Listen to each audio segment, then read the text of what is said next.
Hello my dear students, welcome करता हूं मैं भारत पंचाली और केमिस्ट्री गुरुजी अगेन आप सबका एक बहुत ही ज्यादा इंपॉर्टेंट वीडियो में। क्लास 12 बोर्ड एग्जाम्स 2025 को बहुत अच्छे से फोड़ने के लिए आपका सॉल्यूशन चैप्टर का कॉन्फिडेंस बूस्टर वन शॉट में लेके आया हूं। ये 60-70 मिनट्स की वीडियो होगी और इसमें सारे इंपॉर्टेंट पॉइंट्स को इस चैप्टर के कवर किया गया है। और इस चैप्टर में जो भी नोट्स यूज किए जाएंगे वो फ्री ऑफ कॉस्ट आपको मिल जाएंगे टेलीग्राम चैनल जो कि भारत पंचाल सर के नाम से, या फिर शॉर्ट नोट्स ऑफ केमिस्ट्री को ही यूज किया वो आपको ऑलरेडी प्रोवाइडेड है। और एक बात मैं आपको बताता चलूं कि इसके बाद आप इस चैप्टर के प्रीवियस ईयर क्वेश्चन या फिर मार्क बूस्टर वन शॉट जरूर देख लेना और आप लोग इसके लिए एग्जाम रेडी हो जाओगे बेटा, ठीक है। और फ्री ऑफ कॉस्ट नोट्स कहां पर मिल जाएंगे? टेलीग्राम चैनल जो कि भारत पंचाल सर के नाम से है। और अगर आपने बढ़िया वाले सैंपल पेपर नहीं लिए हैं तो आप लोग हाई स्कोर सैंपल पेपर ले सकते हो, जिनका लिंक भी आपको डिस्क्रिप्शन में मिल जाएगा। स्टार्ट करते हैं चैप्टर को। सबसे पहली बात, सॉल्यूशन किसे कहा जाता है? सॉल्यूशन क्या होता है? It is a homogeneous mixture of two और मोर देन टू सब्सटेंस। जब भी आप दो या दो से ज्यादा सब्सटेंस को मिक्स करो और इनसे आपको कैसा मिक्सचर मिल जाए, एक होमोजेनियस मिक्सचर मिल जाए, तो उसे आप लोग क्या बोल दोगे? सॉल्यूशन बोल दोगे। अब दो तरह के मिक्सचर बहुत फेमस होते हैं, एक होता है हमारे पास होमोजेनियस और एक होता है हमारे पास हेटेरोजेनियस। अब होमोजेनियस का मतलब क्या होता है? विच हैव यूनिफॉर्म कंपोजिशन, है ना। और हेटेरोजेनियस क्या होता है? विच doesn't have uniform composition. Uniform का मतलब क्या है? यूनिफॉर्म मींस एक जैसा। ऐसा सॉल्यूशन जो होमोजेनियस मिक्सचर बनाए, होमोजेनियस मिक्सचर एक जैसा, जैसे पानी में नमक मिला दिया वो पूरा एक जैसा हो जाता है। बट अगर आप पानी में रेत मिलाओ या फिर पानी में ऑयल मिक्स करो या फिर पानी में चावल मिक्स करो तो वो इजीली मिक्स नहीं होंगे, वो देख के पता लग रहा है कि यार ये अलग अलग है। ऐसे मिक्सचर को हम लोग क्या बोलते हैं? हेटेरोजेनियस मिक्सचर बोलते हैं।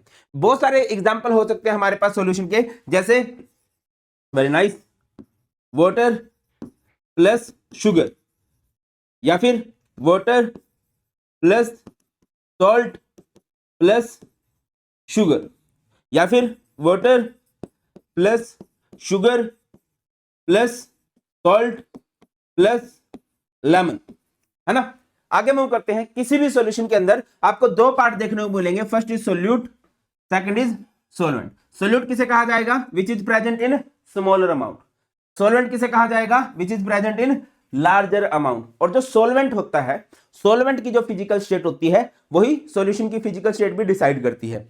आगे बढ़िए, एग्जांपल की बात करो। जैसे आपने मीठा पानी बना लिया, मीठे पानी में क्या होगा? वाटर होगा एंड शुगर होगा। तो वहां पर वाटर लार्ज अमाउंट में है तो वो सोलवेंट का रोल प्ले करेगा, और जो शुगर है वो स्मॉल अमाउंट में है तो वो सोल्यूट का रोल प्ले करेगा। आगे बात करें, सॉल्यूशन एग्जिस्ट करता है सिंगल फेज के अंदर।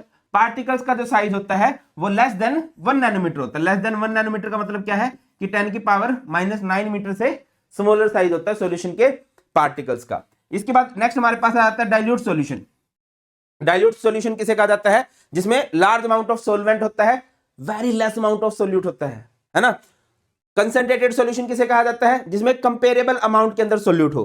क्या मतलब है सर? जैसे कि आपने 100 ग्राम सॉल्यूशन बनाया, 100 ग्राम सॉल्यूशन में अगर आप 1 ग्राम सोल्यूट ले लेते हो तो सोल्यूट बहुत कम है, और मान के चलो 48 ग्राम 49 ग्राम हमारा सोल्यूट है, तो एक अच्छे अमाउंट में हमारे पास सोल्यूट आ गया है, तो वो कंसंट्रेटेड है। इसके बाद हमारे पास आ जाता है aqueous solution. Aqueous solution word जब भी आ जाए इसका मतलब क्या होता है? कभी भी अगर पानी ज्यादा है किसी भी सॉल्यूशन के अंदर, वाटर लार्ज अमाउंट में है, तो उसको हम लोग बोलेंगे एक्वस सॉल्यूशन।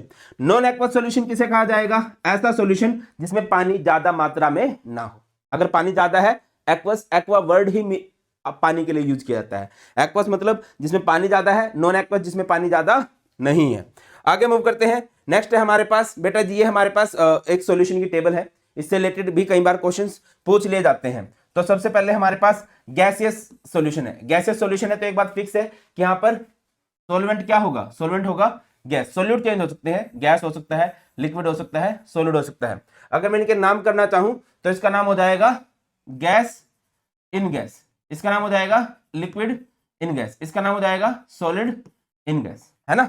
इन गैस है क्योंकि गैस सॉल्वेंट है। अब इसके एग्जांपल की बात करें, सोल्यूट भी गैस हो, सॉल्वेंट भी गैस हो, mixture of oxygen and nitrogen जो हमारी एयर होती है। सोल्यूट लिक्विड हो और सॉल्वेंट गैस हो, लिक्विड कम मात्रा में हो, गैस ज्यादा मात्रा में हो, इसका एग्जांपल है chloroform mixed with nitrogen gas, है ना। इसके अलावा इसका एग्जांपल फॉग भी हो सकता है, धुंध। आजकल सर्दियों का टाइम है तो धुंध आपको दिखाई दे रही होगी, है ना, छोटे छोटे लिक्विड के पार्टिकल्स होते हैं। कम अमाउंट में सॉलिड हो, लार्ज अमाउंट में गैस हो, camphor in nitrogen gas. Nitrogen gas हम जनरली एयर के लिए यूज कर लेते हैं, बिकॉज हमारी एयर में मोस्टली नाइट्रोजन गैस है। क्लियर। इसके अलावा और क्या यूज किया जा सकता है? इसके लिए आप लोग वर्ड यूज कर सकते हो स्मोक, है ना। जो धूम्रपान करते हैं उसमें छोटे छोटे सॉलिड के पार्टिकल्स ही तो होते हैं जो हमारी गैस के अंदर घूम रहे होते हैं। नेक्स्ट है हमारे पास लिक्विड सॉल्यूशन। लिक्विड सॉल्यूशन है तो एक बात फिक्स है कि यहां पर सॉल्वेंट क्या होगा, सॉल्वेंट हमारे पास गैस होने वाला है। सोल्यूट क्या होगा, गैस, लिक्विड, सॉलिड कुछ भी हो सकता है। यहां से अगर आप नाम करना चाहो, इसका नाम हो जाएगा गैस इन लिक्विड, इसका नाम हो जाएगा लिक्विड इन लिक्विड, इसका नाम हो जाएगा सॉलिड इन लिक्विड। एग्जांपल की बात करो, गैस इन लिक्विड, गैस कम हो लिक्विड ज्यादा हो, ऑक्सीजन इन वाटर, है ना। या फिर कोल्ड ड्रिंक्स जो होती हैं उनके अंदर क्या होता है, कार्बन डाइऑक्साइड को ऑक्सीजन के अंदर डिसॉल्व कराया जाता है। Liquid in liquid, ethanol in water, दारू में पानी मिला दो, दोनों ही लिक्विड है। Solid in liquid, glucose dissolved in water, glucose D, नाक को हाँ कर दे पीते ही सुना होगा। या फिर आप मीठा पानी बना दो, मीठा पानी कैसे बनता है, चीनी को पानी में मिलाओगे, चीनी सॉलिड है और पानी यहाँ पर लिक्विड का रोल प्ले कर रहा है। सॉलिड सॉल्यूशन, सॉलिड सॉल्यूशन है तो सॉल्वेंट फिक्स हो गया सॉलिड, ये डिफरेंट हो सकते हैं गैस, लिक्विड, सॉलिड। अब जहां पर गैस कम है और ये सॉलिड ज्यादा है, इसका एग्जांपल होता है solution of hydrogen in palladium. Palladium एक मेटल है, ठीक है। इस पैलेडियम मेटल पर जब हाइड्रोजन नाम की गैस चिपक जाती है, इस प्रोसेस को नाम दिया जाता है ओक्लूजन। क्या बोलते हैं इसको, ओक्लूजन बोल दिया जाता है। नेक्स्ट है liquid, amalgam of mercury with sodium. यहां पर जो मर्करी है ये यहां पर सोल्यूट का रोल प्ले कर रहा है, ठीक है। और सॉलिड, सॉलिड इन सॉलिड का एग्जांपल आएगा कॉपर डिसॉल्व्ड इन गोल्ड। मैं आपको एग्जांपल देता चलूं कि जैसे प्योर गोल्ड होता है 24 कैरेट गोल्ड होता है, बट 24 कैरेट गोल्ड से ज्वेलरी नहीं बनाई जाती। आप 18 कैरेट गोल्ड से ज्वेलरी बनाओगे, 20 कैरेट गोल्ड से, 22 कैरेट से, है ना। वो कैरेट 18 कैरेट गोल्ड का मतलब क्या है कि उसके अंदर 18 कैरेट प्योर गोल्ड है, 6 कैरेट मिक्सिंग की गई है। और वो 6 कैरेट मिक्सिंग किसकी की गई होगी भैया, हमारे पास कॉपर हो सकता है या फिर सिल्वर हो सकता है। आगे मूव करते हैं तो हमारे पास कुछ टर्म्स आती हैं, इन्हें हम लोग बोल सकते हैं, कैसी टर्म्स है भैया, ये न्यूमेरिकल्स की टर्म्स आ जाती हैं। जैसे सबसे पहले हमारे पास है मास परसेंटेज। मास परसेंटेज क्या है, mass of solute to the mass of solution, और परसेंटेज निकालते हैं तो इनटू में 100। जैसे कि एक सॉल्यूशन है जिसमें हमारे पास ए है हमारे पास 10 ग्राम, बी है हमारे पास 15 ग्राम। मैं आपको बोल दूं मास परसेंटेज ऑफ बी निकाल लो या ए निकाल लो, तो फॉर्मूला क्या बनेगा, mass of A by mass of solution, और परसेंटेज जब भी निकालते हैं इनटू में क्या आ जाएगा 100। अब देखिए कि ए का मास कितना है 10 बाय में सॉल्यूशन, सॉल्यूशन यानी दोनों का सम, सॉल्यूशन मींस मिक्सचर होता है, दोनों का सम 25, परसेंटेज निकाल लो तो इनटू में क्या आएगा 100, तो ये कितना आ जाएगा, ये हमारे पास 40% आ जाएगा, है ना। इसी तरह से अगर आपको वॉल्यूम परसेंटेज निकालनी है, ऊपर लिखोगे volume of component to the volume of solution, percentage निकालने इनटू में 100। मास बाय वॉल्यूम निकाल लो तो ऊपर mass of component by volume of solution, percentage निकाल लो इनटू में 100। एक टॉपिक आता है पार्ट्स पर मिलियन, जैसे परसेंट है, परसेंट में आप 100 से मल्टीप्लाई करते हो, पर मिलियन में आप लोग 10 की पावर 6 से मल्टीप्लाई कर देते हो। ये पार्ट्स पर बिलियन भी आता है ऐसे ही। पार्ट्स पर मिलियन का यूज कहां पर होता है, पार्ट्स पर मिलियन का यूज किया जाता है जहां पर कहीं पर हमें इंप्योरिटीज को चेक करना हो, है ना। इंप्योरिटीज बहुत कम अमाउंट में देखी जाती हैं, तो वहां पर इसका यूज किया जा सकता है।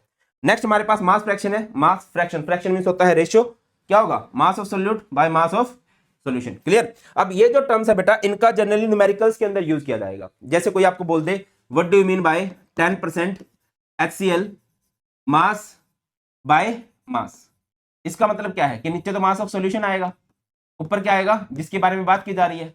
मास किस में एक्सप्रेस किया जाता है, ग्राम्स में, HCl होगा ग्राम्स में होगा, कितने ग्राम होगा जितना दे रखा है, तो आप लिख दोगे 10 ग्राम HCl और सॉल्यूशन कितना हो जाएगा 100 ग्राम सॉल्यूशन। जैसे कि मैं आपको बोल दूं 15% HCl वॉल्यूम बाय वॉल्यूम, इसका मतलब क्या है, देखो बेटा नीचे तो सॉल्यूशन आएगा, ऊपर क्या आएगा जिसके बारे में बात की गई है। वॉल्यूम को किस में एक्सप्रेस करेंगे, मिलीलीटर में, तो आप क्या लिखोगे HCl जो होगा मिलीलीटर में होगा, कितने मिलीलीटर होगा जितना दे रखा है। आप लोग लिख सकते हो 15 millilitre of HCl in solution, क्या हो जाएगा 100 मिलीलीटर सॉल्यूशन। चलो एक छोटा सा क्वेश्चन आपके लिए, what do you mean by 20% glucose mass by volume, क्या मतलब है 20% of glucose mass by volume का। आगे बढ़िए, नेक्स्ट है हमारे पास मोल फ्रैक्शन, ये इंपॉर्टेंट टॉपिक है। फ्रैक्शन मींस रेशियो, मोल का मतलब मोल्स का रेशियो। क्या लिखा गया है, it is defined as the number of moles of one component to the total number of moles of solution. जिसकी मोल फ्रैक्शन निकालनी है, जैसे आपको मोल फ्रैक्शन ऑफ निकालनी है A, तो number of moles of A by number of moles of solution. Generally हम लोग बाइनरी सॉल्यूशन पढ़ते हैं, बाइनरी सॉल्यूशन जो 2 कंपोनेंट से मिलकर बनते हैं, टर्नरी सॉल्यूशन जो 3 कंपोनेंट से मिलकर बनते हैं, क्वार्टरनरी सॉल्यूशन जो 4 कंपोनेंट से मिलकर बनते हैं। मोल फ्रैक्शन ऑफ B तो क्या आएगा, number of moles of B by number of moles of solution. Mole fraction को हम लोग इस सिंबल से रिप्रेजेंट करते हैं, कई बच्चे इसको एक्स बोलते हैं, बट एक्चुअल में एक्स नहीं होता, ये क्या होता है, काई। क्या होता है ये, काई। बाकी एक्स बोल दो, कोई दिक्कत वाली बात नहीं है। मोल फ्रैक्शन के बारे में दो तीन बातें आपको खास याद रखनी चाहिए। First of all, mole fraction of solution हमेशा कितनी आएगी, 1 आएगी। मतलब अगर बाइनरी सॉल्यूशन है जिसमें दो कंपोनेंट है तो उनके मोल फ्रैक्शन का जो सम होगा वो 1 होगा। टर्नरी है मान लो, तो वहां पर मोल फ्रैक्शन ऑफ सॉल्यूशन क्या आएगी भैया, मोल फ्रैक्शन ऑफ सॉल्यूशन 1 आएगी। नेक्स्ट है, mole fraction is independent of temperature, और सबसे इंपॉर्टेंट बात, mole fraction is a unitless quantity. इसकी कोई भी यूनिट नहीं होती है भाई, डायमेंशन लेस होता है ये। क्यों सर, ऊपर भी मोल्स है, नीचे भी मोल्स है, मोल से मोल्स कैंसिल हो गया तो यूनिट लेस हो गई। आगे मूव करते हैं। नेक्स्ट है हमारे पास मोलैरिटी। मोलैरिटी सिंपल है भाई, number of moles of solute dissolved in per litre volume of solution. 1 litre solution के अंदर कितने मोल्स ऑफ सोल्यूट है, ठीक है, यही इसका फॉर्मूला है, number of moles of solute volume of solution in litre. यहां से यूनिट क्या बन जाएंगी, moles per litre, moles per litre, या फिर इसका नाम याद रखिए, मोलैरिटी का नाम मोलर, या फिर आप सिंबल याद रखिए कैपिटल एम इसका सिंबल होता है ब्रो।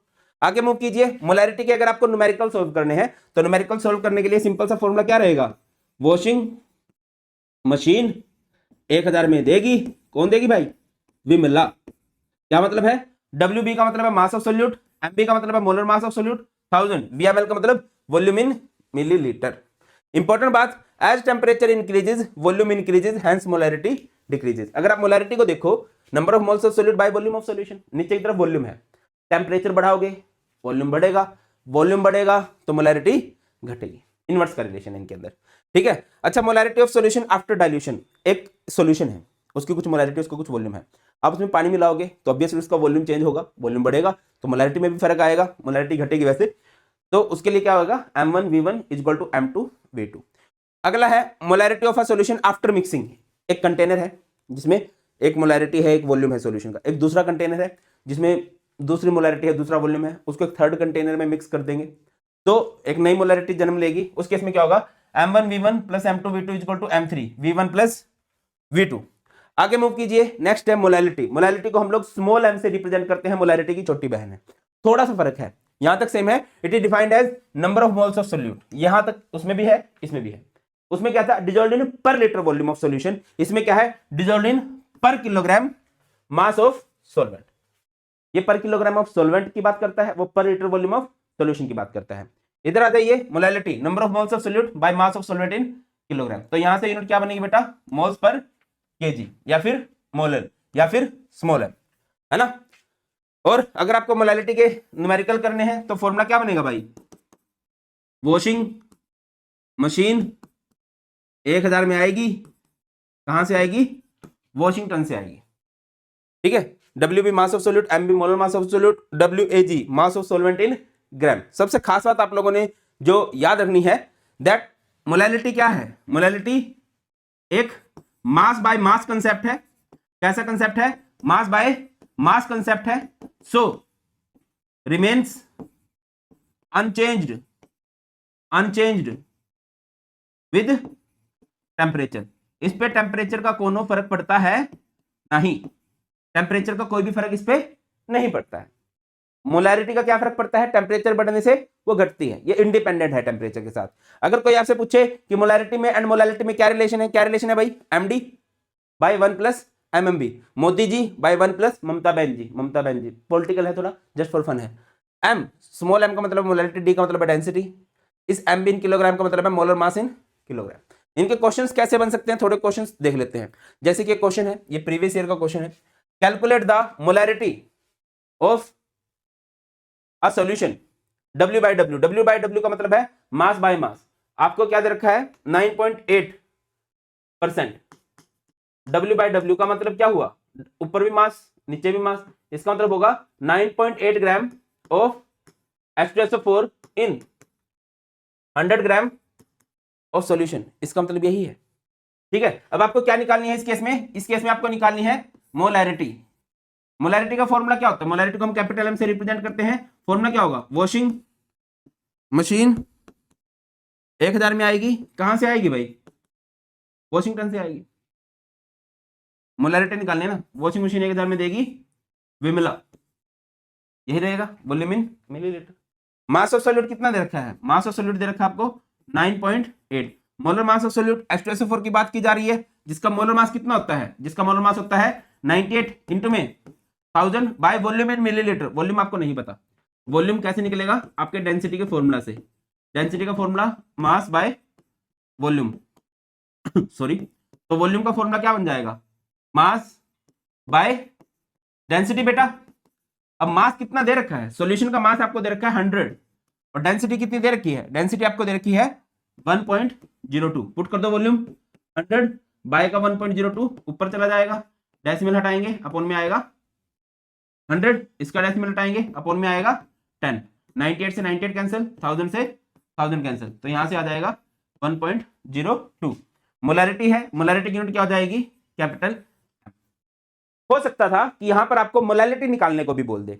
अब मोलैलिटी का फॉर्मूला क्या होता है, वॉशिंग मशीन 1000 में आएगी वॉशिंगटन से, उस टाइम आपको मास ऑफ सॉल्वेंट पता होना चाहिए, हमें मास ऑफ सॉल्यूशन गिवन होता है, तो हम क्या करेंगे बेटा जी, आप सबको पता होना चाहिए, क्या पता होना चाहिए, that solute plus solvent is equal to solution.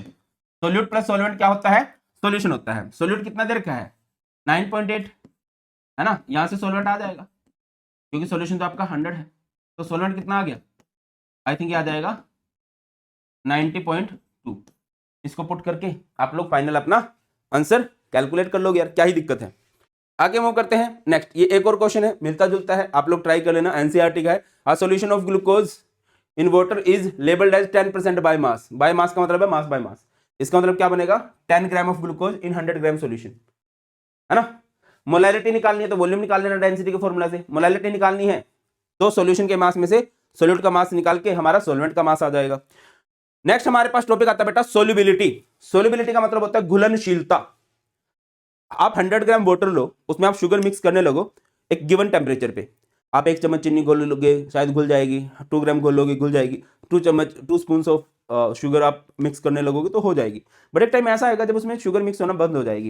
Actual में होता क्या है कि लिक्विड के बीच पार्टिकल्स के बीच स्पेस होता है, इस स्पेस के अंदर जाके पार्टिकल्स ने सेट होना है। एक टाइम ऐसा आएगा जब ये पार्टिकल फिलअप हो जाए, जब ये स्पेस फिलअप हो जाएगा और ज्यादा आप इसमें मिक्स नहीं कर सकते, है ना। जब आप इसमें और ज्यादा मिक्स नहीं कर पाओगे तो उस टाइम हमारा जो सॉल्यूशन बनेगा उस सॉल्यूशन को बोलते हैं सैचुरेटेड सॉल्यूशन। क्या बोलते हैं, सैचुरेटेड सॉल्यूशन। क्या होता है सैचुरेटेड सॉल्यूशन, दो solution in which no more solute can be dissolve, जिसमें आप और ज्यादा सोल्यूट को डिजोल्व नहीं करा सकते। Solubility maximum amount of solute that can be dissolved in a specific amount of solvent at a specific temperature। Given temperature पर एक गिवन सोल्वेंट में, जनरली हम 100 ग्राम सोल्वेंट की बात करते हैं, कितना सोल्यूट आप लोग डिजोल्व करा सकते हो, वही उसकी सोल्युबिलिटी है।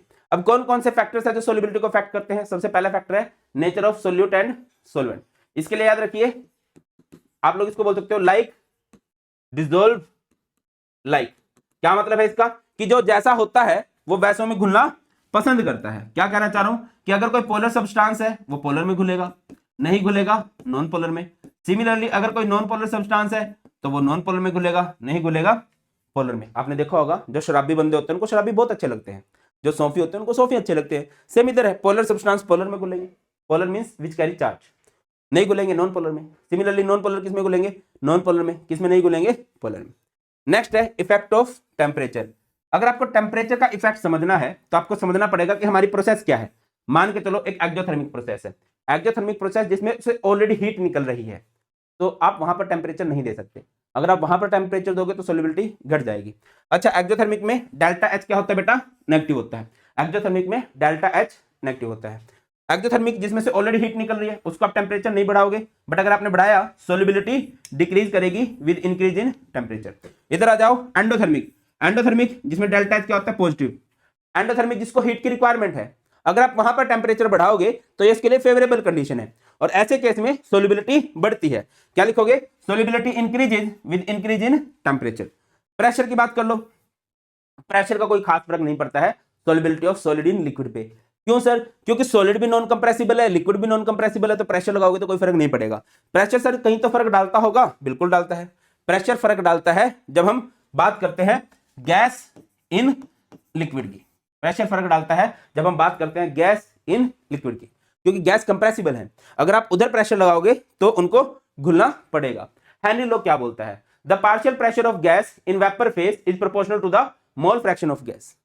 किसी भी गैस का जो पार्शियल प्रेशर होता है वो प्रोपोर्शनल होता है उसके मोल फ्रैक्शन के। इसको हटाएंगे तो यहां से कांस्टेंट आएगा P equal to KH XB, where KH means क्या होता है? Henry constant. बेटा KH के बारे में याद रखना, KH की वैल्यू बढ़ती है टेम्परेचर के साथ एंड KH की वैल्यू इनवर्सली प्रोपोर्शनल होती है सॉल्युबिलिटी की। बहुत इंपॉर्टेंट बात है ये। अब बात करते हैं इफेक्ट ऑफ टेम्परेचर की। टेम्परेचर का क्या फर्क पड़ता है? देखिए बेटा, गैस इन लिक्विड अगर आप डिसॉल्व करा रहे हो, ये एक एक्सोथर्मिक प्रोसेस है। कैसी प्रोसेस है? एक्सोथर्मिक प्रोसेस है। एक्सोथर्मिक मतलब जिसमें से ऑलरेडी हीट निकल रही है, आप उसको हीट नहीं दे सकते। तो अगर आप किसी गैस को लिक्विड में डिसॉल्व करा रहे हो और वहां पर टेम्परेचर बढ़ाओगे तो इसके नॉन फेवरेबल कंडीशन है। आपने देखा होगा जितनी भी कोल्ड जो कोल्ड ड्रिंक्स होती है उनको कोल्ड क्यों बोलते हैं? क्योंकि इसमें गैस को डिसॉल्व करा के रखना है, तो उसको ठंडा रखना पड़ेगा, क्योंकि गैस उसमें घुलेगी नहीं अगर आप टेम्परेचर को बढ़ा दोगे। As dissolution is an exothermic process, solubility of gases in liquid decreases with increase in temperature। इसके बाद बात करते हैं applications of हेनरी लॉ की। हेनरी लॉ की बात करें, हेनरी लॉ एक और बात ये भी बोलता है कि अगर आप कहीं पर प्रेशर लगाओगे तो गैस की solubility बढ़ेगी। अगर आप कहीं पर प्रेशर लगाओगे तो गैस की solubility बढ़ेगी। एग्जांपल देता हूं, जैसे कोल्ड ड्रिंक्स है, कोल्ड ड्रिंक्स के ऊपर प्रेशर तो लगाया जाता है तभी तो वो गैस घुल पाती है। तो हम लोग लिख सकते हैं carbonated beverages are sealed under high pressure. Carbonated beverages को हम लोग सील करके रखते हैं हाई प्रेशर के अंदर। प्रेशर लगेगा तो उनकी सोलिबिलिटी बढ़ती है। इसके अलावा scuba divers suffer from bands, उनको एक बीमारी होती है बैंड्स, तो इसके लिए क्या किया जाता है? Their oxygen cylinders are filled with less soluble helium gas. इसलिए उनके सिलेंडर्स के अंदर कौन सी गैस भरी जाती है? हीलियम गैस, सो दैट कि उसका इनहेल कम हो, है ना। स्कूबा डाइवर एक फेमस बीमारी से सफर करते हैं, दैट इज बैंड्स। एंड जो क्लाइंबर्स होते हैं वो सफर करते हैं अनोक्सिया। अनोक्सिया का मतलब क्या होता है? लैकनेस ऑफ ऑक्सीजन। जब पहाड़ों में जाते हैं पार्शियल प्रेशर ऑफ ऑक्सीजन घट जाता है, जिसकी वजह से गैस का इनहेल कम होगा, तो वो ऑक्सीजन की कमी से जूझते हैं, जिसे हम बोलते हैं एनोक्सिया। और एनोक्सिया में क्या होता है? वो टायर्डनेस फील होती है और वो सही से सोच समझ। चलिए एक क्वेश्चन देख लेते हैं, calculate the solubility of CO2। देखिए सोल्युबिलिटी वर्ड अगर यूज कर रहा है इट मींस वो मोल फ्रैक्शन की बात कर रहा है। Of CO2 in water at 298 kelvin under 760 millimetre mercury, ये प्रेशर दिया गया है। KH आपको गिवन है। तो बेटा जब भी आप कोई न्यूमेरिकल करते हो तो आपको क्या निकालनी है? सोल्युबिलिटी। जैसे कि मैंने बोला कि आप लोग क्या निकालना है? मोल फ्रैक्शन। ये आप लोगों को निकालना है। आपको क्या दे रखा है? प्रेशर दे रखा है। प्रेशर कितना दे रखा है? 760 मिलीमीटर मर्करी। एंड KH आपको दे रखा है, KH कितना दे रखा है भैया? 1.25 इंटू में 10 की पावर 6 मिलीमीटर मर्करी। तो यहां पर क्या लगाओगे? According to Henry law, Henry law क्या बोलता है? Partial pressure is equal to KH XB। तो ये क्या हो जाएगा? अगर आपको XB निकालना है या काई भी निकालना है, P by KH। P is pressure कितना दे रखा है? 760 बाय में KH। हेनरी कांस्टेंट कितना दे रखा है? 1.25 इंटू 10 की पावर 6। यहां से जो भी सोल्व करेंगे वो आंसर आएगा। और जब आप सोल्व करोगे कितना आंसर आएगा भाई? ये आपका आंसर आ जाने वाला है। इसी तरह से जनरली क्वेश्चन आ जाता है। और कई बार क्या होता है, कुछ क्वेश्चंस के अंदर आपको एक डाटा दिया होगा, आपको बोल दिया जाएगा कि यार ये प्रेशर है, ये मोल फ्रैक्शन है, वहां से आप KH निकाल लोगे और उसका यूज आप दूसरी जगह करते हो। वो जब इसके मार्क बूस्टर वाले क्वेश्चन करोगे, आप प्रीवियस ईयर क्वेश्चन करोगे, आप लोग देख सकते हो। नेक्स्ट हमारे पास एक बहुत इंपॉर्टेंट टॉपिक आता है, राउल्ट्स लॉ। राउल्ट्स लॉ क्या बोलता है? The partial pressure vapour pressure of a component is equal to the vapour pressure of that component in pure state multiplied by the mole fraction of that component। अगर आपको किसी भी component का partial vapour pressure निकालना है, for example A का निकालना है, तो वो किसके को होगा? Vapour pressure of A in pure state multiplied by mole fraction of B। अगर आपको वेपर प्रेशर ऑफ निकालना है B का, तो क्या हो जाएगा? Vapour pressure of B in pure state multiplied by mole fraction of B। कुछ भी XYZ कुछ भी हो सकता है। जैसे कि आपको partial vapour pressure of HCl निकालना है तो किसके इक्वल हो जाएगा, vapour pressure of HCl in pure state multiplied by mole fraction of HCl। बहुत सारे बच्चे सोच रहे होंगे कि मैं एक वर्ड यूज कर रहा हूं partial, partial pressure. Partial pressure का मतलब क्या होता है कि जैसे एक कंटेनर है, उसमें बहुत सारी गैसेज हैं, तो बहुत सारी गैसेज अलग अलग प्रेशर लगाएंगी, तो उसमें ए का पार्ट कितना है, that is partial pressure of A, B का पार्ट कितना है, that is partial pressure of B. Getting my point और नोट। बहुत सारे कंपोनेंट्स है, उसमें ए का पार्ट, बी का पार्ट, सी का पार्ट, उसे पार्शियल प्रेशर बोलते हैं। तो राउल्स ने क्या बोला, किसी भी, देखो एक्चुअल में राउल्स लॉ ये था कि अगर आपको किसी भी कंपोनेंट का पार्शियल वेपर प्रेशर निकालना है तो वो डिपेंड करेगा उसकी मोल फ्रैक्शन पे। इसको हटाया गया तो बाद में क्या मिला, प्रोपोर्शनलिटी कांस्टेंट में क्या आ गया, P not a into x. ठीक है, ये वाली बात है। अब राउल्स लॉ को हम लोग डिस्कस करते हैं दो केसेस में, for volatile solute and for non volatile solute. Volatile solute क्या होता है, ऐसा सोल्यूट जो वेपर प्रेशर बना सके। वोलेटाइल मतलब जो वेपर बना सकता है, और वेपर बना सकता तो वेपर प्रेशर भी बनेगा भाई, है ना, something is missing. Non volatile क्या होता है, जो वेपर्स नहीं बना सकता, जो वेपर्स नहीं बना सकता। तो देखो बेटा, सॉल्यूशन किससे मिलकर बनता है, solution is made up of solvent and solute. तो अगर आपको सॉल्यूशन का वेपर प्रेशर निकालना है तो सॉल्वेंट का वेपर प्रेशर, सोल्यूट का वेपर प्रेशर, इसको सिंपल करेंगे तो ये हो जाएगा P note A into X ए, और अगर मैं पीबी को निकाल लूंगा तो ये हो जाएगा P note B into X B. अगर हम नॉन वोलेटाइल सोल्यूट की बात करें, सॉल्यूशन, टी यहां पर सॉल्यूशन के लिए यूज किया जा रहा है, is made up of solvent and solute, क्योंकि नॉन वोलेटाइल सोल्यूट है वो तो वेपर बनाएगा नहीं, तो सोल्यूट को हम यहां से उड़ा देंगे। पी टी इक्वल टू क्या हो जाएगा, पी ए, और पी ए को अगर मैं राउल्स की फॉर्म में लिखूंगा तो हो जाएगा P note A into X ए। अच्छा, एक टॉपिक शायद मिसिंग है यहां पर हम लोग बात कर लेते हैं वेपर प्रेशर की। वेपर प्रेशर, इसको हम पी से रिप्रेजेंट करते हैं। सिंपल सी definition, it is the pressure exerted by vapors above the surface of liquid in equilibrium state। अब इसको सिंपल याद रख लो, it is the pressure exerted by vapors। Vapour जो प्रेशर लगाते हैं, एग्जांपल देता हूँ, चाय बना रहे हैं, उसके ऊपर ढक्कन रख दिया तो ढक्कन हिलना स्टार्ट कर देता है। या फिर प्रेशर कुकर सीटियां मारता है, वो सीटियां क्यों मारता है भैया, क्योंकि उसके अंदर प्रेशर बन रहा है, वेपर्स का प्रेशर बन रहा है। और वेपर प्रेशर के बारे में बताऊं क्या होता है भाई, वेपर प्रेशर जो होता है वो डायरेक्टली प्रोपोर्शनल होता है टेम्परेचर के। अगर आप कहीं पर टेम्परेचर बढ़ाओगे तो वेपर प्रेशर बढ़ेगा, है ना। वेपर प्रेशर जो है वो इनवर्सली प्रोपोर्शनल होता है इंटरमोलिकुलर फोर्सेज के। सर ये क्या बात कहना चाह रहे हो आप, अगर कहीं पर फोर्स ऑफ अट्रैक्शन स्ट्रॉन्ग है तो उसके वेपर मुश्किल बनेंगे, वेपर मुश्किल बनेंगे तो वेपर प्रेशर कम बनेगा, है ना। इसके बाद वेपर प्रेशर जो है इनवर्सली प्रोपोर्शनल होता है नॉन वोलेटाइल सोल्यूट के। अगर कहीं पर नॉन वोलेटाइल सोल्यूट आ जाए, ऐसा सोल्यूट जो वेपर नहीं बना सकता, तो वो भी वेपर प्रेशर को घटा देता है, क्योंकि वो सरफेस को ब्लॉक करने लग जाता है।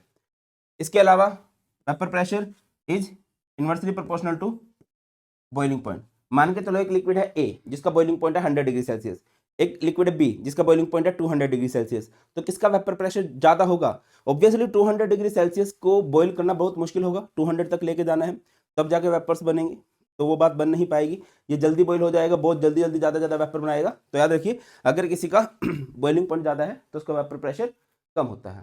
क्लियर, आगे मूव करते हैं भैया। नेक्स्ट है हमारे पास बहुत ही इंपॉर्टेंट टॉपिक है, घुमा फिरा के यहाँ से बहुत बार क्वेश्चन बन जाते हैं, इसको थोड़ा अच्छे से हम लोगों को देख लेना चाहिए। टॉपिक का नाम है ideal solution and non ideal solution. Ideal किसे कहेंगे, ऐसे सॉल्यूशंस जो बड़ों की बात मानते हो, और बड़ों की बात से मेरा क्या मतलब है, विच ओबे राउल्स लॉ, है ना। और नॉन आइडियल सॉल्यूशन किसे कहते हैं, विच डजंट ओबे राउल्स लॉ, जो राउल्स लॉ को नहीं मानते। अगर राउल्स लॉ को मानते हैं इसका मतलब क्या है कि पी ए इक्वल होगा P note A into X A and P B equal होगा P note B into X B. और क्योंकि ये राउल्स लॉ को नहीं मानता तो P A not equal to P nought into X A and P B is not equal to P note B into X B. सबसे important point क्या है, यहां पर जो आइडियल सॉल्यूशन होता है, इंट्रैक्शन ऑफ ए बी से मेरा मतलब है सोलवेंट एंड सोल्यूट। हम बेटा ए को जनरली सोलवेंट बोलते हैं एंड बी को हम लोग सोल्यूट बोलते हैं। Interaction of A B is same as interaction of A and B. इधर अगर हम बात करें, interaction of A B is not same as interaction of A and B. Ideal solution कब बनता है? जो ए बी की इंटरेक्शन है, सोल्यूट और सोलवेंट की जो इंटरेक्शन है वो बिल्कुल सेम है, जैसे सोलवेंट के पार्टिकल सोलवेंट को अट्रैक्ट कर रहे थे, सोल्यूट के पार्टिकल सोल्यूट को अट्रैक्ट कर रहे थे। तो आइडियल सॉल्यूशन आप देखोगे एक जैसे कंपोनेंट्स के बीच में बनता है, जैसे कि हमारे पास बेंजीन एंड टोल्विन हो गया, इथाइल आयोडाइड इथाइल ब्रोमाइड हो गया, एन हेक्सेन एन हेप्टेन हो गया। क्योंकि एक जैसे पार्टिकल हैं, एक जैसे फोर्स ऑफ अट्रैक्शन है, तो मिलने के बाद भी इनकी फोर्स ऑफ अट्रैक्शन लगभग सेम रहती है। इधर फोर्स ऑफ अट्रैक्शन में बहुत ज्यादा डिफरेंस आ जाता है, बहुत कम हो सकती है, बहुत ज्यादा भी हो सकती है। तो यहाँ पर बड़े अजीब अजीब से एग्जाम्पल होते हैं। For example acetone plus aniline, chloroform diethyl ether, water nitric acid, इसको हम पढ़ेंगे। अच्छा, अब एक बात समझिए, जब आइडियल सॉल्यूशन के पार्टिकल्स को मिक्स करते हैं तो वॉल्यूम में कोई भी चेंज नहीं आता, हीट में कोई भी चेंज नहीं आता। इसमें चेंज आ सकता है, कम भी हो सकता है, ज्यादा भी हो सकता है। तो आप लोग क्या लिख दोगे? नॉट इक्वल टू जीरो लिख दोगे। यहाँ पर इक्वल टू जीरो नहीं होता। आगे मूव करते हैं। नेक्स्ट हमारे पास इसके फर्दर टाइप होते हैं नॉन आइडियल सॉल्यूशन के, positive deviation and negative deviation. अब समझिए पॉजिटिव डेविएशन क्या होता है, जिसमें फोर्स ऑफ अट्रैक्शन क्या होगी? वीकर होगी, वीकर इंटरेक्शन। और नेगेटिव डेविएशन में क्या होगा? फोर्स ऑफ अट्रैक्शन स्ट्रोंगर होगी, स्ट्रोंगर इंटरेक्शन। इसको आप सिंपली कैसे याद रख सकते हो? मैंने इसको कैसे याद रखा हुआ है?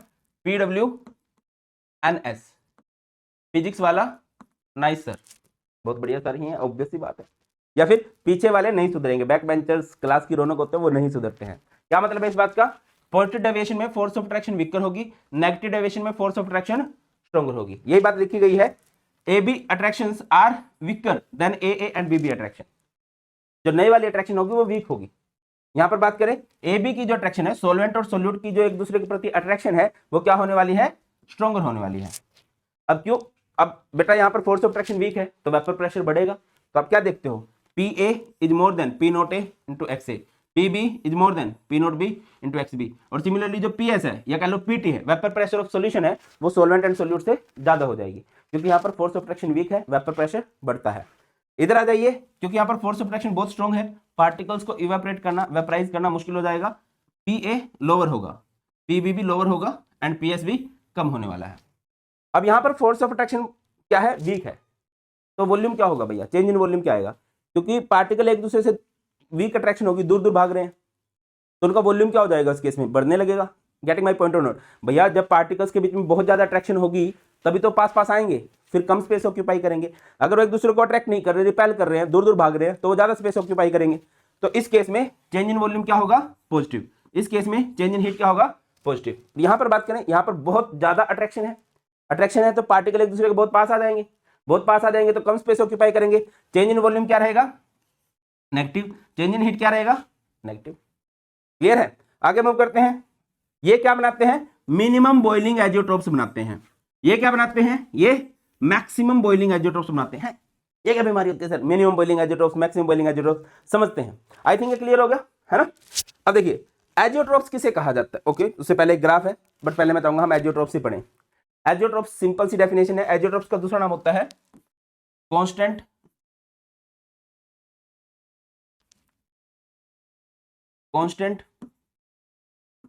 Boiling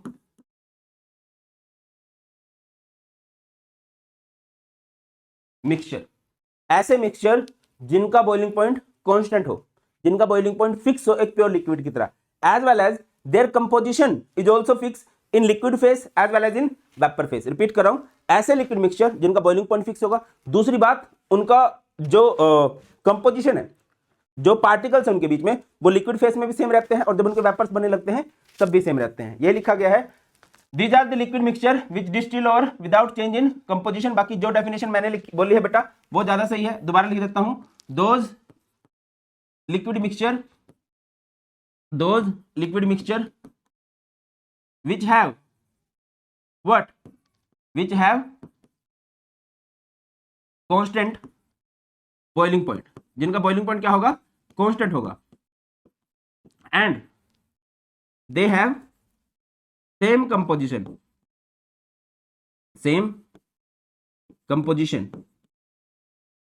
in vapor phase as well as in liquid phase. इनकी जो कंपोजिशन रहने वाली है वो सेम रहने वाली है। अब आ जाइए, दो तरह के एजियोट्रोप्स होते हैं, minimum boiling azeotropes and maximum boiling azeotropes. Minimum जो जल्दी बॉइल हो जाते हैं, मैक्सिमम जो थोड़ा लेट बॉइल होते हैं। मैं इसको थोड़ा सा सिंपल वे में समझाता हूं, जस्ट फॉर फन बनाई गई एक ट्रिक है। बाबू और सोना है भैया, मेरे को वो वाला मीम में वायरल मत कर देना, है ना, जैसे आजकल एक श्रीमान जी हो रहे हैं, वैसा वायरल मुझे बिल्कुल नहीं होना। जस्ट फॉर फन है और हम अपने वर्ड्स को बहुत लिमिट में रखेंगे। बाबू है एंड सोना है, ठीक है, उन्होंने मिलकर दो प्रोडक्ट लॉन्च करे, that is Chunnu and Munnu. मान के चलो बाबू ने पढ़ाई की है 10th क्लास तक, सोना ने पढ़ाई की है 12th क्लास तक। इनका चुन्नू पढ़ जाता है 5th क्लास तक और इनका मुन्नू पढ़ जाता है, मान के चलो कॉलेज पास आउट है, वो ग्रेजुएट है, 15th-16th क्लास तक उसने पढ़ाई कर ली, मान के चलो। तो ये कॉन्स्टिट्यूएंट है, इनने जो सॉल्यूशन बनाए, दो सॉल्यूशन बनाए, दो मिक्सचर बनाए। अब एक इन दोनों से कम पड़ रहा है तो वो है मिनिमम, एक उन दोनों से ज्यादा पड़ रहा है तो वो है मैक्सिमम। सिमिलरली बॉइलिंग पॉइंट में भी आएगा। अगर किसी का मिनिमम बॉइलिंग एजियोट्रोप्स किसे कहते हैं, ऐसा लिक्विड मिक्सचर जिसका बॉइलिंग पॉइंट उसके कॉन्स्टिट्यूएंट से कम है। ऐसा लिक्विड मिक्सचर जिसका बॉइलिंग पॉइंट उसके कॉन्स्टिट्यूएंट से ज्यादा है तो मैक्सिमम है। अब मुझे सोच के बताओ, मिनिमम बॉइलिंग पॉइंट कब आएगा, कब बनेगा, जब फोर्स ऑफ फ्रैक्शन वीक होगी, सब्सटेंस जल्दी बॉइल होने लगेगा। जब फोर्स ऑफ फ्रैक्शन स्ट्रॉन्ग होगी, सब्सटेंस लेट बॉइल होगा, हाई टेंपरेचर देना पड़ेगा तो उसका बॉइलिंग पॉइंट मैक्सिमम होगा। That's why. अच्छा, the solution which have lower boiling point than their components, और इसमें क्या होता है, which has higher boiling point. ये किसके द्वारा दिया जाता है भैया, ये दिया जाता है पॉजिटिव डेविएशन वालों के द्वारा, जिसमें फोर्स ऑफ ट्रैक्शन वीक हो, वो जल्दी बॉइल हो जाते हैं, दैट्स उनका मिनिमम बॉइलिंग पॉइंट है। और इधर क्या आ रहा है, ये किसके द्वारा शो किए जाते हैं, नेगेटिव डेविएशन वालों के द्वारा। क्लियर है, इथेनॉल प्लस वाटर मिनिमम आएगा, नाइट्रिक एसिड प्लस वाटर ये मैक्सिमम में चला जाएगा। अच्छा, जब भी एसिड आती है नेगेटिव डेविएशन आ जाती है। अच्छा, अब एक बार इनको ग्राफ को देख लीजिए आप लोग। ग्राफ ये हमारे पास आइडियल सॉल्यूशन का ग्राफ है। आइडियल का ग्राफ कैसे बनेगा बेटा, देखो नीचे की तरफ हम लोगों ने लिख दिया है मोल फ्रैक्शन, इधर हम लोग लिख देते हैं वेपर प्रेशर, ये है पी नोट ए और इधर है पी नोट बी, है ना, ये इसका पीक पॉइंट है। जैसे जैसे ये इसके अच्छा, यहाँ पर एक्स ए की वैल्यू 1 है, एक्स बी, मैं इसको ना ग्राफ को बना के दिखाता हूँ ऐसा, बस समझ जाना, ठीक है। इधर हम लोग लिख देते हैं मोल फ्रैक्शन, क्या लिख देते हैं दादा, मोल फ्रैक्शन। इधर एक्स ए की वैल्यू 1 और एक्स बी की वैल्यू 0, इधर एक्स ए की वैल्यू 0 एंड एक्स बी की वैल्यू 1। ये सॉल्वेंट का एरिया है। इधर हम लोग लिख देते हैं वेपर प्रेशर, इधर मैंने लिख दिया पी नोट ए, इधर लिख दिया पी नोट बी। जैसे जैसे ये इस एरिया में जाएगा, इसकी वैल्यू कम हो जाएगी। जब पी ए होता है वो क्या होता है, P note A into X ए। भैया इधर एक्स ए की वैल्यू 0 है तो ऑब्वियसली यहाँ पर पी ए की वैल्यू सबसे कम होगी। सिमिलरली जो पी नोट बी है, यहाँ पर इसका पीक पॉइंट है और जैसे जैसे इस एरिया में जाएगा इसकी वैल्यू कम हो जाएगी। ये है पी बी, पी बी क्या होता है, P note B into X B, और जब मैं इन दोनों को जोड़ दूंगा तो ये क्या बन जाएगा, पी टी, पी टी जो कि P A plus P B होता है। ये आइडियल सोल्यूशन है, आइडियल सोल्यूशन का ग्राफ है। अगर आप नॉन आइडियल की बात करें तो पॉजिटिव डेविएशन हो सकती है, नेगेटिव डेविएशन हो सकती है। पॉजिटिव डेविएशन में ग्राफ में जो वेपर प्रेशर है वो ऑब्वियसली इंक्रीज होगा, तो पॉजिटिव साइड में है, आइडियल से वैल्यूज पॉजिटिवली डेविएट हो जाएंगी, और नेगेटिव वैल्यू में वैल्यू जो है नेगेटिवली डेविएट हो जाएंगी, नीचे की तरफ जाएंगी। पॉजिटिव में ऊपर की तरफ होती हैं सारी वैल्यू, पॉजिटिवली डेविएट करती हैं, और नेगेटिव वाले में नीचे की तरफ चली जाती हैं, नेगेटिवली डेविएट कर जाती हैं बेटा। क्लियर है।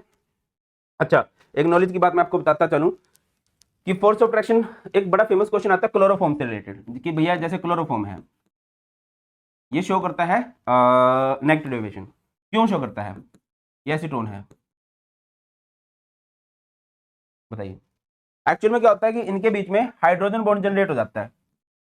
हाइड्रोजन बॉन्ड समझते हो ना, जब भी हाइड्रोजन एक कोवेलेंट बॉन्ड बना रखा होगा और सामने उसको दिखाई दे फोन में से कोई, फोन में से कोई भी दिखाई दे रहा है, इसको फोन में से ऑक्सीजन दिखाई दे रहा है तो इसकी तरफ अट्रैक्शन शो कर देगा। ये एक्सेप्शनल केस है वैसे हाइड्रोजन बॉन्ड का, ऐसे नहीं बनता है। हाइड्रोजन बॉन्ड पूरे ऑर्गेनिक केमिस्ट्री में पढ़ते भी हैं, हम पढ़ेंगे भी आगे, ठीक है। ये स्पेशल केस होता है, इसमें हाइड्रोजन अट्रैक्शन शो करी, तो जब भी यहाँ पर हाइड्रोजन बॉन्ड बन गया स्ट्रॉन्गर अट्रैक्शन होगी, और स्ट्रॉन्गर अट्रैक्शन होगी तो इसने कौन सी डेविएशन शो करनी है, इसने शो करनी है नेगेटिव डेविएशन। क्या शो करनी है इसने, आगे मूव करते हैं। नेक्स्ट नेक्स्ट हमारे पास आ जाता है भैया सबसे important topic of this chapter, colligative properties. Colligative properties किसे कहा जाएगा? Those properties which depends upon number of moles of solute, या कह लीजिए और amount of solute. Colligative properties किसे कहा जाता है? Those properties which depends upon number of moles of solute और अमाउंट ऑफ सोल्यूट। चार तरह की कोलिगेटिव प्रॉपर्टीज होती हैं। सबसे पहली प्रॉपर्टी की बात कर लेते हैं, relative lowering in vapour pressure. ठीक है, अच्छा, कोलिगेटिव प्रॉपर्टीज में आपको बताता चलूं कि सबसे पहले हम लोग डाइल्यूट सॉल्यूशन के लिए पढ़ते हैं। डाइल्यूट सॉल्यूशन जहां पर सोल्यूट का अमाउंट लेस देन 5% हो।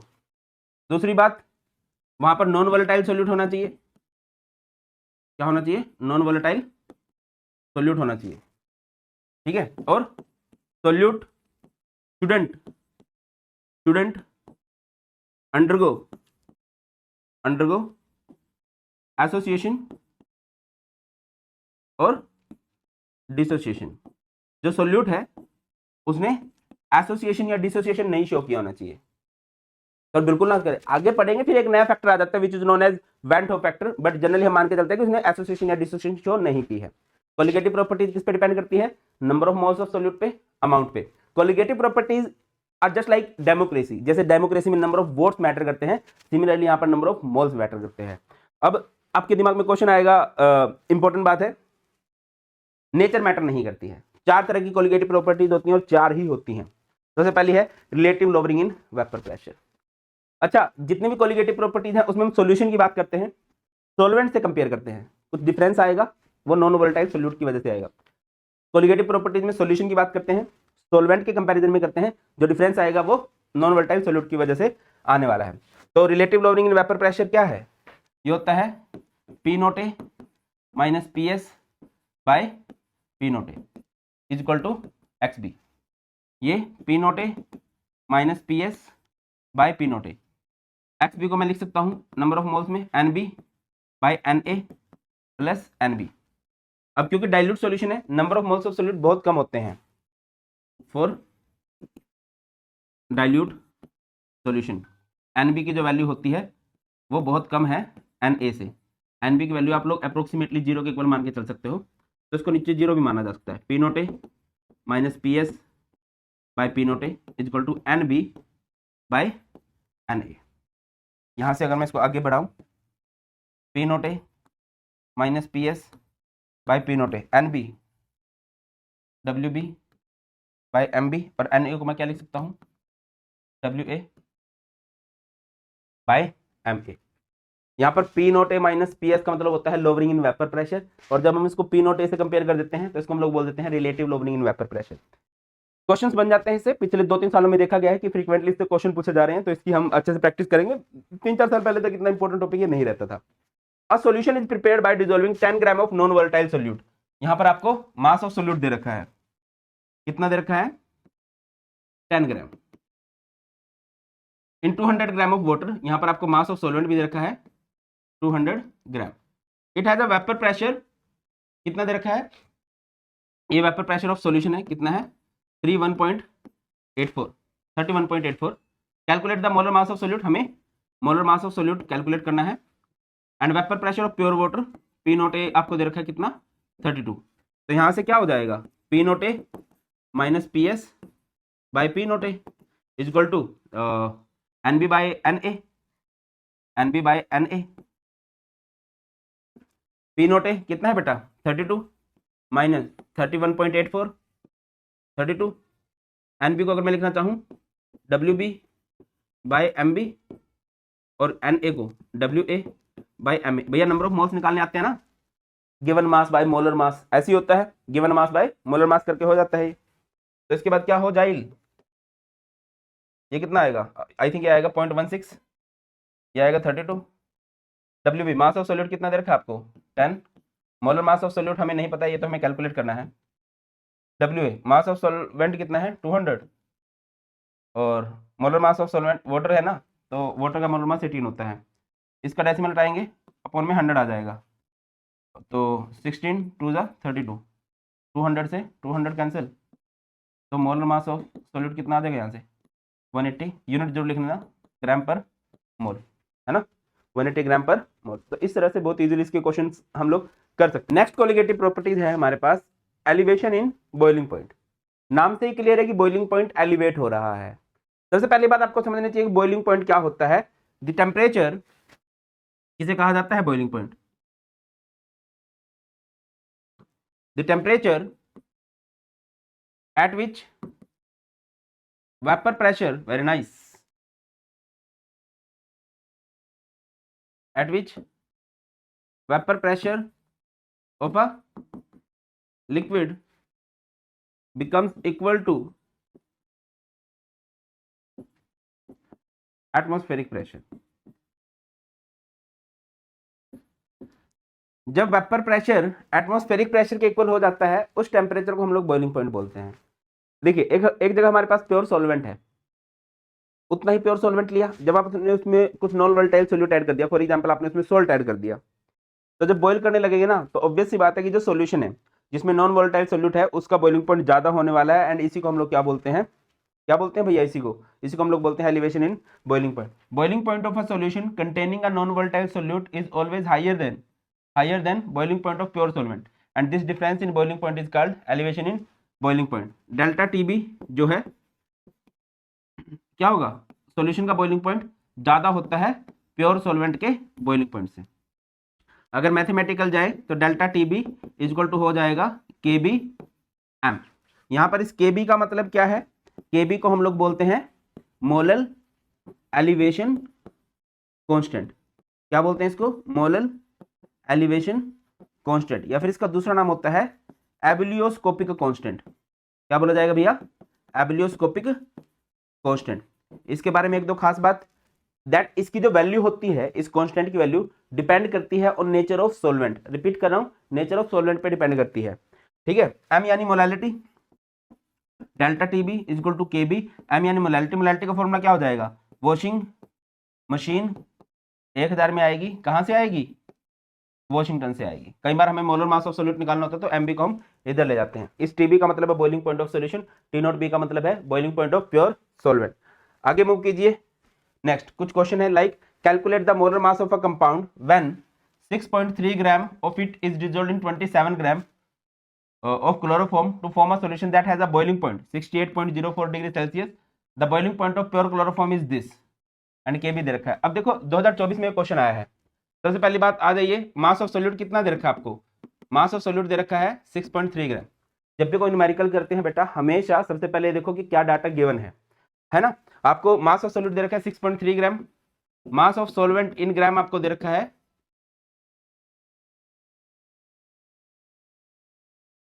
27 gram. Chloroform solution that has solution का बॉइलिंग पॉइंट हमें दे रखा है टीबी कितना दे रखा है 68.04 degree Celsius and T not be ये दे रखा ना, the boiling point of pure chloroform is 61.04 degree Celsius. अगर मैं यहाँ से डेल्टा टीबी निकालना चाहूँ, डेल्टा टीबी क्या हो जाएगा, TB minus T not be. TB कितना है 68.04 माइनस 61.04, तो ये कितना हो जाएगा, आई थिंक 7 डिग्री सेल्सियस, या फिर केल्विन में लिखना चाहो तो 7 केल्विन। और यहाँ से आपको केबी भी दे रखा है, केबी कितना है 3.63 डिग्री सेल्सियस केजी पर मोल। बेटा यूनिट ऑफ केबी आपको याद रखनी है, केबी की यूनिट से भी क्वेश्चन बन जाता है, क्या होती है केल्विन केजी पर मोल। केल्विन लिख लो, डिग्री सेल्सियस लिख लो, एक ही बात है। तो बस इसके बाद तो हम क्वेश्चन कर सकते हैं, मेरे हिसाब से बहुत इजी हो जाएगा। क्या delta TB is equal to क्या होता है, KB into M. KB M यानी मोलैलिटी, मोलैलिटी का फॉर्मूला वॉशिंग मशीन 1000 में आएगी, कहां से आएगी भाई, वॉशिंगटन से आएगी, ठीक है। अब क्या कर लो, ये डेल्टा टीबी हो जाएगा। हमें तो एमबी निकालना है, हमें क्या कैलकुलेट करना है, मोलर मास ऑफ सोल्यूट। तो एमबी को इधर ले जाएंगे, इधर क्या आ जाएगा केबी इंटू में डब्ल्यू बी इंटू में 1000 बाय डेल्टा टीबी, और इधर क्या आएगा W A G, mass of solvent in gram. KB कितना दे रखा है आपको, केबी दे रखा है 3.63, बाकी डब्ल्यू बी 6.3 है, 1000 है, डेल्टा टीबी 7 है, और ये 27 है। मेरे हिसाब से इसके बाद तो हो जाना चाहिए, मैथमेटिकली है वो तो, है ना, मैथ है। इसके बाद आता है डिप्रेशन इन फ्रीजिंग पॉइंट। बेटा नाम में ही सारी बात है, डिप्रेशन का मतलब होता है डिप्रेस हो जाना, कम हो जाना। फ्रीजिंग पॉइंट कम होगा, किसका फ्रीजिंग पॉइंट कम होगा, सॉल्यूशन का फ्रीजिंग पॉइंट कम होगा। किसके कंपैरिजन में कम होगा? प्योर सॉल्वेंट के कंपैरिजन में कम होगा। किसकी वजह से होगा? नॉन वोलेटाइल सोल्यूट की वजह से। ये लिखा गया है freezing point of a solution containing a non volatile solute is always lower than freezing point of pure solvent and this difference in freezing point is called depression in freezing point. तो क्या है? Freezing point ज्यादा किसका होता है? Freezing point को हम TF से रिप्रेजेंट करेंगे एंड डेल्टा टीएफ का मतलब है डिफरेंस, है ना। तो ज्यादा होता है सॉल्वेंट का और सॉल्वेंट प्योर होगा माइनस टीएफ। इसके अलावा मैथमेटिकल बात देखी गई, डेल्टा टीएफ डायरेक्टली प्रोपोर्शनल होता है मोलैलिटी के। डेल्टा टीएफ इक्वल टू यहां से क्या आ जाएगा? के एफ इंटू एम। के एफ एम यानी मोलैलिटी, मोलैलिटी का फॉर्मूला क्या होगा भैया? वॉशिंग मशीन 1000 में आएगी, कहां से आएगी भैया? ये आएगी वॉशिंगटन से। ये हमारा हो गया डेल्टा टीएफ। जरूरी बात आपको समझनी चाहिए, इस के एफ को क्या बोलते हैं? K F is known as molal depression constant. क्या बोलते हैं? मोलर डिप्रेशन कांस्टेंट, या फिर इसका दूसरा नाम होता है क्रायोस्कोपिक कांस्टेंट। क्या बोलेंगे भैया इसको? क्रायोस्कोपिक कांस्टेंट हम लोग बोल सकते हैं। आगे बात कीजिए, जैसे क्वेश्चन आ गया 18 ग्राम, यहां पर भी हमें मोलिकुलर मास ऑफ सोल्यूट निकालना कुछ भी आ सकता है ना, वो करेंगे भी हम लोग अलग अलग तरह के question. 18 gram of a non volatile solute, यानी कि यहां से आपको मास ऑफ सोल्यूट दे रखा है, कितना दे रखा है? 18 gram. Dissolve in 200 gram of water, यानी कि मास ऑफ सॉल्वेंट दे रखा है 200 gram. H2O freezes at 272.07 kelvin. Water अभी जो फ्रीज होता है, यानी कि यहाँ पर फ्रीजिंग पॉइंट ऑफ वाटर दे रखा है, फ्रीजिंग पॉइंट ऑफ सॉल्यूशन दे रखा है 272.07 kelvin. Calculate the molecular mass of solute, M भी निकालना है। KF हमें दे रखा है, KF कितना दे रखा है? 1.86 केल्विन केजी पर मोल। आपको एक ज्ञान की बात मैं बताता चलूं कि जैसे Kb था, Kb की वैल्यू नेचर ऑफ सॉल्वेंट पे डिपेंड करती है, सिमिलरली KF की वैल्यू भी नेचर ऑफ सॉल्वेंट पे डिपेंड करती है। यहां पर सबसे पहले हमें क्या निकालना पड़ेगा? Delta TF. डेल्टा टीएफ क्या होता है भाई? Very nice. डेल्टा टीएफ क्या हो जाएगा? T nought F minus TF. T nought F मतलब freezing point of pure water, और वाटर का फ्रीजिंग पॉइंट कितना? तो 0 डिग्री सेल्सियस। केल्विन में करें तो 273 minus freezing point of solution जो कि कितना दे रखा है? 272.07। तो कितना आ जाएगा? आई थिंक ये आएगा 0.93 केल्विन। क्लियर है ना? अब इसके बाद तो डेल्टा टीएफ फॉर्मूला लगाओगे के एफ इंटू एम। के एफ एम यानी मोलैलिटी, मोलैलिटी का फॉर्मूला वॉशिंग मशीन 1000 में आएगी, कहाँ से आएगी भैया? ये आएगी वॉशिंगटन से। हमें एम भी निकालना है, हमें कैलकुलेट करना है मोलर मास ऑफ सोल्यूट। तो मोलर मास ऑफ सोल्यूट को उधर लेके चला जाओगे, डेल्टा टीएफ अपॉन में आ जाएगा और हमारा आंसर आ जाने वाला है। आगे मूव करते हैं। नेक्स्ट हमारे पास एक बढ़िया है जिसे हम लोग बोलते हैं ऑस्मोटिक प्रेशर। ऑस्मोटिक प्रेशर को समझने के लिए सबसे पहले हमें समझना पड़ेगा ऑस्मोसिस को, है ना।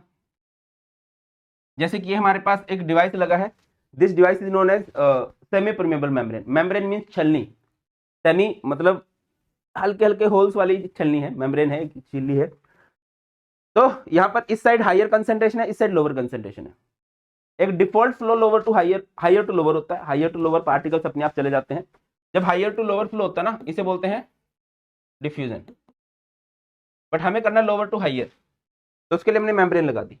जब particles lower to higher flow करने लगेंगे, इस प्रोसेस को कहते हैं ऑस्मोसिस, और इसका शॉर्टकट होता है OLH, movement of solvent molecule from its lower concentration to higher concentration. जब भी सॉल्वेंट के पार्टिकल्स लोअर से हायर की तरफ मूवमेंट शो करने लगे, उसे हम लोग बोलते हैं ऑस्मोसिस। ऑस्मोसिस एक डिफॉल्ट प्रोसेस है, अपने आप होने लग जाएगी हमेशा। कैसे? लोअर कंसेंट्रेशन से हायर के साइड फ्लो, है ना।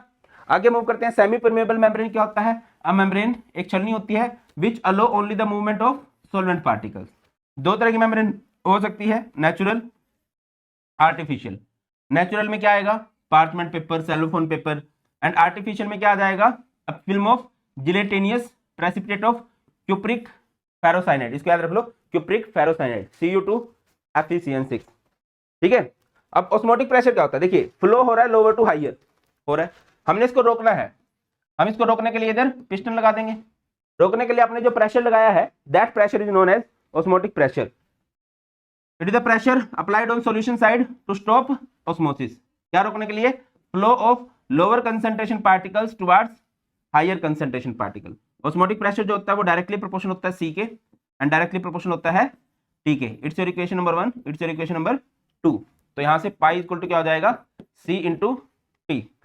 पाई यहां से आएगा C into R into T, where C means concentration, molar concentration, और मोलर कंसेंट्रेशन मतलब मोलैरिटी। यहां पर हम मोलैरिटी का फॉर्मूला लगा सकते हैं, वॉशिंग मशीन 1000 में देगी विमला, इंटू में आर इंटू में टी। आर क्या है, इसको हम लोग बोलते हैं यूनिवर्सल गैस कांस्टेंट।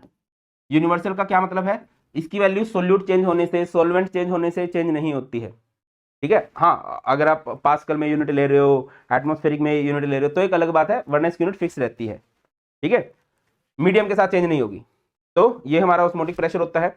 अब अगर कभी हमारे पास ऐसा हो जाए कि दो सॉल्यूशन है जिनका ऑस्मोटिक प्रेशर सेम है, अगर दो सॉल्यूशन का ऑस्मोटिक प्रेशर सेम हो जाए तो उसे बोलते हैं आइसोटोनिक सॉल्यूशन। अगर एक सॉल्यूशन का ऑस्मोटिक प्रेशर ज्यादा है दूसरे से, जिसका ज्यादा है उसे बोल देंगे हाइपरटोनिक सॉल्यूशन, और जिसका कम है उसे बोल देंगे हाइपोटोनिक सॉल्यूशन। क्या बोल देंगे उसको हम लोग भाई, हाइपोटोनिक सॉल्यूशन बोल देंगे। अच्छा, रिवर्स ऑस्मोसिस क्या होता है, ये था, अगर मैं इस प्रेशर को बढ़ा दूं, अगर हम इस प्रेशर को बढ़ा देते हैं बेटा, देन क्या होगा बताइए भाई। अगर हम इस प्रेशर को बढ़ा देंगे तो सॉल्वेंट के पार्टिकल इधर से हाईएस्ट से लोअर की तरफ फ्लो करने लगेंगे, इसी को हम लोग बोलते हैं आरओ, रिवर्स ऑस्मोसिस, जिसका यूज किया जाता है for the purification of water. मैं एग्जांपल देता हूं, गंदा पानी है, गंदा पानी मतलब सॉल्यूशन है, प्रेशर लगाया जाएगा तो इधर से साफ पानी आने लगेगा, हायर से लोअर की तरफ पार्टिकल्स की मूवमेंट होने लग जाएगी। When a pressure more than osmotic pressure is applied to the solution, the solvent may pass from solution into the solvent या higher to lower through semi permeable membrane। इसका use कहां पर किया जाता है, desalination of sea water, purification, घरों में जो पानी आता है उसकी प्योरिफिकेशन के लिए भी इसका यूज किया जा सकता है।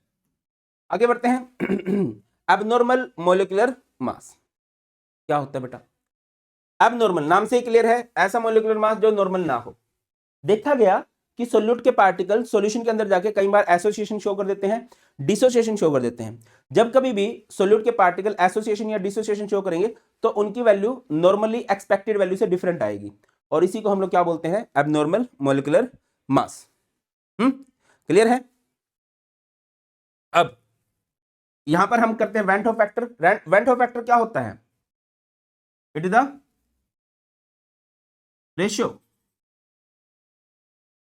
of normal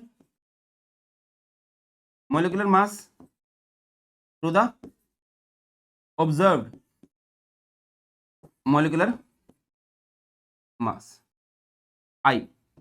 मैंने इसको ऐसे याद रख रहा है, नॉर्मली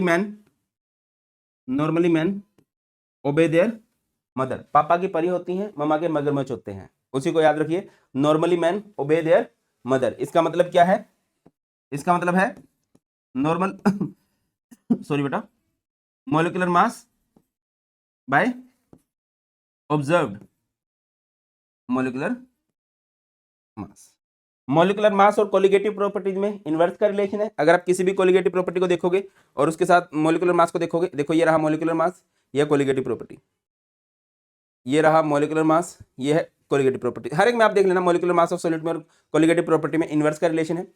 तो कोलिगेटिव प्रॉपर्टी के लिए फॉर्मूला क्या बन जाएगा, observed colligative property by normal value of colligative property. Clear. आगे है, इसका एक सबसे बेस्ट फॉर्मूला रहता है बेटा वेंट होफ फैक्टर का, number of moles after association और dissociation to the number of moles before association और डिसोसिएशन। देखो, अच्छा मैं आपको एग्जांपल देकर समझाता हूं, जैसे कि NaCl है, NaCl क्या हो जाएगा, Na पॉजिटिव Cl नेगेटिव। अगर मैं यहाँ से I की वैल्यू निकालना चाहूँ, क्या होता है number of particle after association और डिसोसिएशन, तो 2 है, बाय में क्या आएगा 1। तो याद रखिए अगर कभी भी डिसोसिएशन होती है, अगर कभी भी डिसोसिएशन होती है तो I की वैल्यू मोर देन 1 आती है। अब दूसरा एग्जांपल ले लेते हैं, जैसे कि एसिटिक एसिड है, एसिटिक एसिड एक एसिड है, एक इलेक्ट्रोलाइट है। अगर मैं इसको बेंजीन में डाल दूंगा तो ये एसोसिएशन शो करेगा कुछ इस तरह से, CH3 C, very nice, C double bond O OH, और इधर CH3 C double bond O OH, ठीक है। डाइमराइजेशन बोलते हैं इसको हम लोग, इस तरह से आपस में जुड़ जाते हैं। अब यहां से अगर मैं I निकालना चाहूं तो क्या होता है number of particle after association और डिसोसिएशन, जो कि 1 है, बिफोर कितने हैं 2 है। याद रखिए अगर कभी भी सोल्यूट के पार्टिकल एसोसिएशन शो करते हैं ना तो I की वैल्यू लेस देन 1 होती है। और कुछ ऐसे भी आ जाते हैं जैसे कि यूरिया, जैसे कि ग्लूकोज, जैसे कि सुक्रोज, जैसे कि बेंजीन, बेंजीन तो चलो सोल्यूट में नहीं लेंगे, यूरिया, ग्लूकोज, सुक्रोज, ये ऐसे पार्टिकल्स है जो एसोसिएशन भी शो नहीं करेंगे, डिसोसिएशन भी शो करेंगे नहीं करेंगे। अगर कहीं पर नो एसोसिएशन नो डिसोसिएशन आ जाए, नो एसोसिएशन नो डिसोसिएशन आ जाए, ऐसे केसेस में I की वैल्यू जो रहती है वो 1 रहती है। I की वैल्यू जो रहती है बेटा वो 1 रहती है। क्लियर? अच्छा, वेन होफ फैक्टर मैंने आपको बोला था कोलिगेटिव प्रॉपर्टीज में एसोसिएशन डिसोसिएशन नहीं आनी चाहिए। अगर आ गई तो ऑब्वियसली कोलिगेटिव प्रॉपर्टीज के फॉर्मूला चेंज होंगे। जैसे डेल्टा टी बी होता है KBM, बट अभी आई आ गया। डेल्टा टी एफ होता है KFM, अभी आई आ गया। पाई होता है CRT, अभी आई आ गया। P nought A minus PS by P nought A होता है इक्वल टू XB, अभी आई। कई बार हमें डिग्री ऑफ एसोसिएशन कैलकुलेट करनी आ जाती है, या फिर डिग्री ऑफ डिसोसिएशन भी कैलकुलेट करनी आ जाती है। तो ऐसे केसेस में हम लोग क्या करेंगे, डिग्री ऑफ एसोसिएशन का फॉर्मूला होता है I minus 1 by 1 by N minus 1, और डिग्री ऑफ डिसोसिएशन का फॉर्मूला होता है I minus 1 by N minus 1। Clear है?